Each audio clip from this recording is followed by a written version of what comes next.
I could have been a bomb, I could have been in jail, I could have been dead, but I worked my ass off to get here.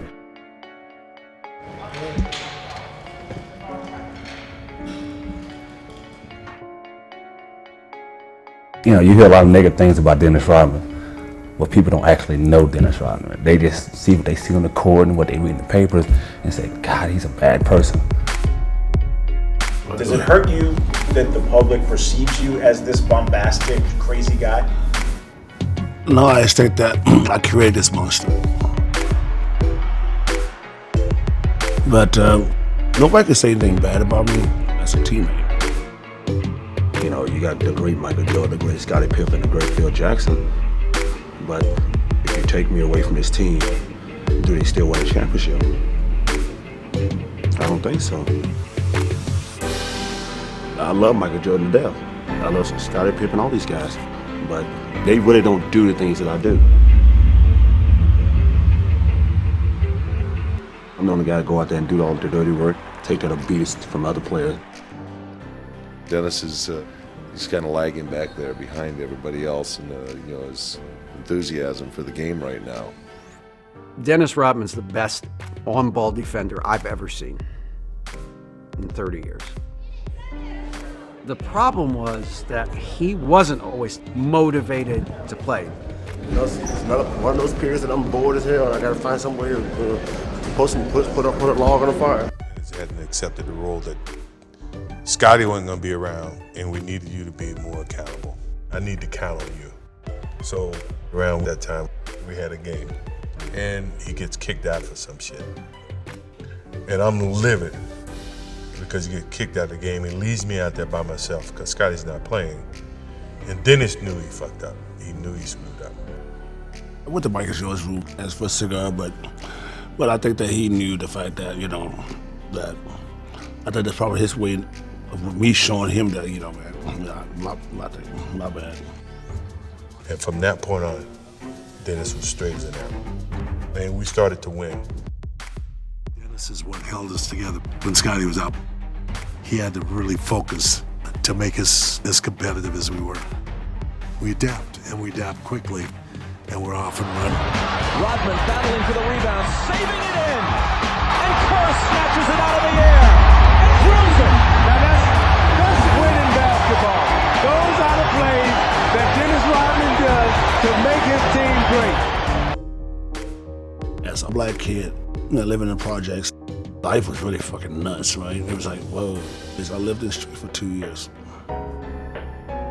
I was just trying to bounce around so I could stay at. People's backyard, my friend's backyard, stuff like this. So that could have been a drug deal, I could have been dead, I could have shit, anything, man, at that time. I was just fortunate to just start picking up basketball and start playing. And I just got lucky that, you know, some guy from some college said, Dennis, you want to play for us? Dennis Rodman, the youngster from Southeast Oklahoma State, went to Detroit as the 27th pick in the 1986 draft. I think the second or third year in the league, I actually figured out what I can do best: rebound and play defense. Basically, I just started learning how to perfect that.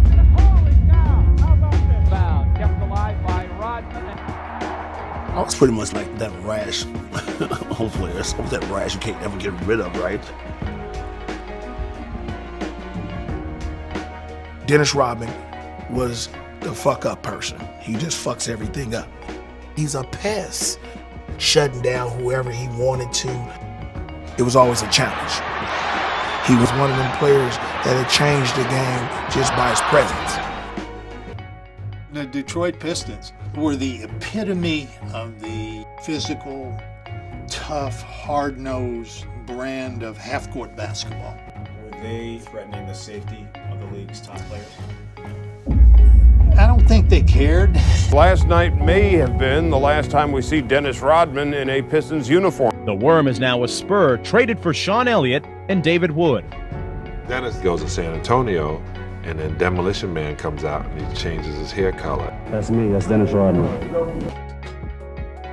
I wanted no part of Dennis. I didn't want anything to do with him.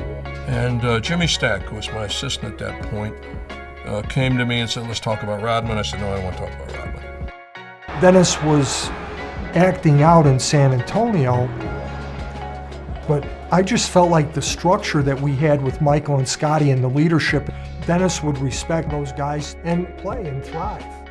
If we had not had Michael and Scottie and the people in that locker room, we would have never taken Dennis. And if Phil had not been the coach, I don't think we'd have taken him because I knew that Phil could handle him. We had to break bread then at the house. So basically said, Dennis, you want to come play for the Bulls? I said, I don't care, whatever, what's up?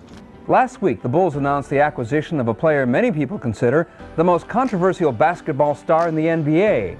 He is Dennis Rodman, one of the best rebounders in NBA history.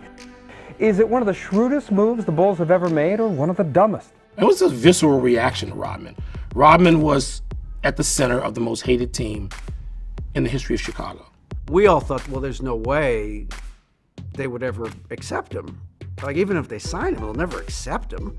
You know, and to their credit, Jordan and Pippen especially say, hey, he can help us win. You know, we know how tough he is. Basketball is simple. It's a simple game. But when you leave this confined zone, it's hard. It's hard. Yeah, like I said, I never have to prove anything to people in this country or in this business because they can, you know, this business kiss my ass. I don't give a damn what they think about me. Everybody understood Dennis's impact on the group, and we understood that he had different needs in his personal life than we did. While Scottie was out, Dennis was a model citizen to a point where it was driving him fucking insane. So when Scottie came back, Dennis wanted to take a vacation. I come to practice, Phil calls me and says, look, you know, Dennis wants to tell you something. And when Dennis wants to tell me something, I knew it's not something that I don't fucking want to hear. We look at Dennis and said, Dennis, what are you gonna do? He says, well, I need to go to Vegas.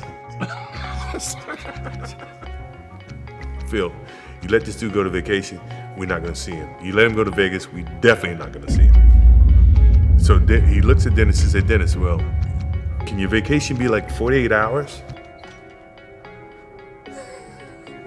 2 months ago, Scottie Pippen said he would never play for the Chicago Bulls again, but then he softened his stance, saying he was looking forward to returning to the team. So the question became, when would he come back?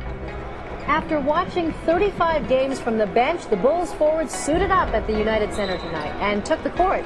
Now, as for Dennis Rodman, check out the newest hairstyle. Word is that those are 33s in tribute to Pippen's return. When Scottie wasn't there, Dennis loved the fact that Michael needed him.